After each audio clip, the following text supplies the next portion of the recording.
एक शाम की कहानी है। I love my एक life. बेहद ही मजबूत और बहादुर इंसान मृत्यु के दरवाजे पे खड़े होकर अपनी जिंदगी के सबसे खूबसूरत पल के आने का इंतजार कर रहा था।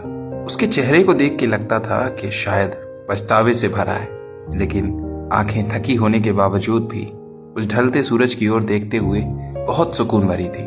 चेहरे पे एक बेहद ही खूबसूरत मुस्कुराहट थी और मनोहर बीतता पल उसे उसकी हर गलती से, हर जुर्म से मुक्त करने जा रहा हो। हर बीतता लम्हा मन उसे ये इजाजत नहीं दे रहा था कि वो इस दुनिया को और देर तक देख सके।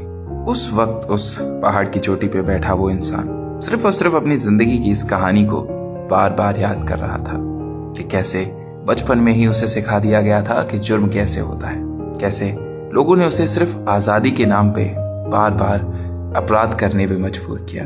देर लगी थोड़ी सी ये समझने में शायद कि जिंदगी में सही और गलत का फासला कितना कम है, कितना बारीक है। आजादी के लिए लड़ते वक्त दूसरों की आजादियां नहीं छीनी जाती। शायद और बेहतर होता ये जिंदगी अगर ये फैसला और जल्दी ले लिया होता कि मैं सिर्फ सच के लिए लड़ूंगा।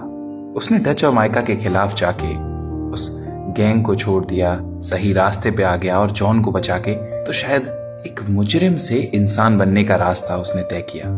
लेकिन जब आज उसे ये एहसास हो गया कि शायद इससे आगे मेरी कहानी नहीं है, तो वो अपने इन आखिरी क्षणों में जॉन से कहने लगा कि तुम मेरे भाई हो और शायद हम दोनों में से तुम ही सबसे सही हो।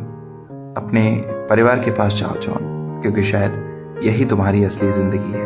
और मेरी फिक्र बिल्कुल मत करना, क्योंकि ये उगता सूरज शायद मेरी जिंदगी का सबसे खूबसूरत लम्हा है। मैंने कोशिश की जॉन, अपनी पूरी कोशिश की, और मुझे जाहिर तौर पे अफसोस है जो तुम्हारे साथ हुआ।